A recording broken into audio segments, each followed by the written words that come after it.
কিছু টাকা দিলেই সে গণ অভ্যুত্থানের পক্ষে শক্তি হচ্ছে, না দিলে স্বৈরাচারের দোসর হয়ে যাচ্ছে। মব সন্ত্রাসীরা বলছে তাদেরকে মব বলার চেষ্টা করবেন না। পরবর্তীতে দেখা গেল যে তাদের যে গুরু সে সমঝোতা করছে যে কত কোটি টাকা লাগবে এই বিয়ের অনুষ্ঠানটা সঠিকভাবে করতে। মব সৃষ্টি করে অধ্যক্ষকে সরাতে হবে, প্রিন্সিপালকে সরাতে হবে, এত ম্যাসিভলি কোথাও হয়নি।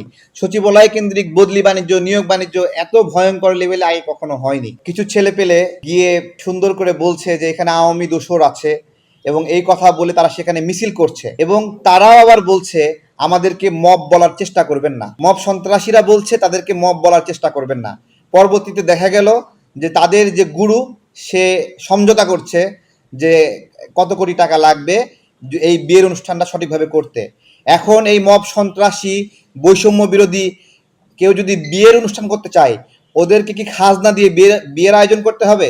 এটাই আমাদের জিজ্ঞাসা, যে বৈষম্য বিরোধীরা খাজনা চায় কিনা কেউ যদি বিয়ের অনুষ্ঠান করতে চায়। হ্যাঁ, যখন যেখানে ইচ্ছা হচ্ছে কেউ পিছন থেকে কল কাটি নাড়ছে, কিছু টাকা দিচ্ছে, ওই প্রিন্সিপালকে সরায় দাও, অধ্যক্ষকে সরায় দাও, অমুক অফিসারকে সরায় দাও, এবং এগুলো প্রত্যেকটার পেছনে অর্থনৈতিক স্বার্থ রয়েছে।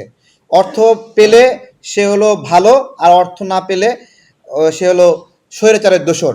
অর্থ পেলে সে গণ অভ্যুত্থানের পক্ষের শক্তি। তো এই হলো অবস্থা। এখন যারা যারা এরকমভাবে বিগত সময় দায়িত্ব পালন করেছে তারা এখন এই মব সন্ত্রাসীদের চাঁদা দিয়ে তারপর টিকে থাকতে হচ্ছে। যেভাবে একটা অধ্যক্ষকে সরাতে হবে, কিছু ছেলে পিলে গিয়ে সেখানে চিল্লাচিল্লি করবে, স্বৈরাচারের দোসর গালি দেবে। এটাকে কি ভাষায় এটাকে বলা যায়?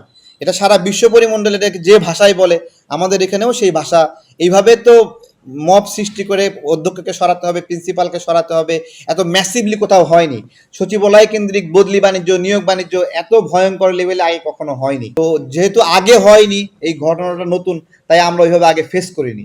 এটা তো যারা মব করছে তাদের তাদের সৃষ্টি করা একটা ঘটনা। হ্যাঁ, আমরা মুখ দিয়ে বলছি, এই বলাটাই তো ক্রাইম না। বগুড়া জেলায় যেদিন এনসিপির প্রোগ্রাম দিল, সেই প্রোগ্রামের সময় বগুড়া জেলায় একজন আওয়ামী লীগ নেতার কাছ থেকে 60টা গাড়ি চেয়েছে। সে 3টা গাড়ি দিতে রাজি হয়েছে, 4টা গাড়ি আরো দিতে পারবে না।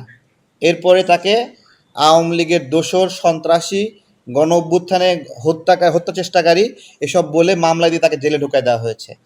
তো এইটা বাংলাদেশের রাজনীতিতে যাদের উপর নতুন করে মানুষ ভরসা করা শুরু করেছিল তারা এটাকে খুব প্র্যাকটিস করছে। ছোট ছোট ছেলে পেলে মনে করে তাদের কান্না করার অধিকার আছে, জিদ করার অধিকার আছে।